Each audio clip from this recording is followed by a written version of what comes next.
You know what I'm saying? But I wasn't more shocked of him dying. I was more shocked of him. Welcome to the Undercurrent. I'm Lauren Windsor. We're here at the Rayburn House Office Building with Congressman Alan Grayson of Florida. Welcome, Congressman, or thank you for having me, I should say. Well, thank you. Glad you're here. You're introducing a bill, H.R. 500, this session, that is the Medicare You Can Buy Into Act. Can you tell us about this effort? Why would you introduce this bill when there's such intransigence from the Republican Party and any social spending? Well, we need it, and it's not social spending. It's a very simple bill. It pays for itself. It says that if you want Medicare and you're willing to pay for it, then you've got it. It costs the government nothing, costs the taxpayers nothing. What it does is it takes a system that's now open to only 1/6 of the population, and it opens it up to everybody. And doesn't that make sense? I mean, we've spent billions of dollars to see that the Medicare system covers every senior from Key West to Nome, Alaska, from sea to shining sea. And yet we allow only the people who are 65 and older to benefit from it. It's like saying, well, we're only going to let seniors be the ones who drive on the interstate highways. We paid for it. It's very valuable. We should let anybody who's willing to pay for it use it. And I think that if you did that, it would be amazingly cheap. We've got it priced out. And it turns out that for children, it's about $100 a month. Full Medicare coverage, even the drug coverage. For people who are in their 60s but don't yet qualify for Medicare, it's about $400 a month. I have a family of 7. We priced it out for us. We were paying $2,000 a month for our health coverage. Under my bill, if it passed, it would be $1,300 a month. And I think that in general, what it shows is that there's a desperate need for more competition in the healthcare system. This is a public option. This is an option that doesn't exist right now. That would mean that in those places where one health insurance company, 2 health insurance companies have a monopoly or an oligopoly, they'd finally see some competition. That would bring the price down. People are living longer and longer. They're on Medicare. Fortunately, yes. Yes, but my mother's still around. Go ahead. Which I don't mean to sound like a negative, but it's a major cost driver. So that if people live longer into their 90s and they get on Medicare at 65, you're talking about major liabilities for the future. How do we wrap our heads around the rising costs in Medicare? That's something of a misunderstanding that many people have. Actually, if you look at the numbers, Medicare costs $6,000 a year for people up until the last year of their life. And then in the last year of their life, it costs about $22,000. And statistically, it doesn't matter whether that last year comes when you're 60 or 70 or 80 or 90 or 100. So actually, the longer people live, the less Medicare costs per year because you have more of those $6,000 years, and you still end up with only one $22,000 year. And the idea that we're going to somehow end up with this old, infirm, beat-up, sick population is really just not correct. What we're seeing more and more is that people's healthy lifespan is being expanded.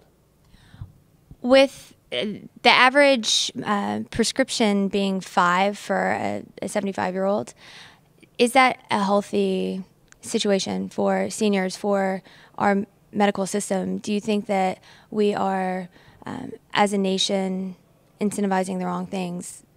There's a recent report that came out with the pharmaceutical industry that they are paying $250 million to doctors to prescribe certain medications. Is this something that can be reformed through legislation? Well, again, many of those drugs are keeping people alive. One of the reasons why we are able to keep people alive and healthier longer is because there are drugs that exist today that did not exist 10 years ago, 20 years ago, 30 years ago. Certainly there are abuses. We are the only country in the world, for instance, that permits advertising on TV for prescription drugs. You have to really wonder, why are we the only ones? Is that productive or is that unproductive? Maybe it's even counterproductive. I don't know. You could find also that these drug companies have enormous lobbying expenses. What good is that? Also, many of the drug companies, just to give an example, pay doctors to go on trips. They publicize their drugs during these trips. Again, is that a good thing, bad thing? You have to look into that to find out. But the general system is that we have, since Part D of Medicare was passed, availability at fairly reasonable prices for drugs for seniors. And hopefully, over time, more and more of the general population, people under 65, will have the same advantage. I don't think that you could say that drugs in general are bad things. I think that drugs in many cases help keep people alive, keep them healthy. We shouldn't throw out the baby with the bathwater. Well, but in the case of unnecessary medications, with all the advertising that patients consume, they start to think that they need that particular medication for whatever symptom they have. And a lot of it comes down to nutrition and exercise at the end of the day. We live in a society that is looking for the quick fix, for a pill, rather than taking concrete steps towards living a healthier lifestyle. How do we address that as a nation? Well, I think that President Obama's wife, the First Lady, is taking a stab at that. She's trying to do that. She's trying to show people how they can improve their own health without resorting to medication. I think there's reason for hope. It is true that in general America is becoming more obese. Sleep problems are pervasive now that didn't even exist 30, 40 years ago. There are some bad signs that we're not being as good to our bodies as we ought to be. But on the other hand, look at smoking. Smoking was extremely widespread in this country a generation ago. Now it's much more limited. Smoking rates have plummeted for only the reason that people are waking up and realizing that 1 out of every 3 people who smokes ends up dead from it. That's all the incentive most people really need. Maybe you'll start to see the same sort of wisdom apply to what we eat, how much we exercise, and so on. But don't ask me, because I got to be one of the worst offenders. Well, yes, it's not just pharmaceutical, it's the food that we consume, the dyes, the chemicals. Is there any willpower within Congress to reform agriculture? Well, that's an interesting question.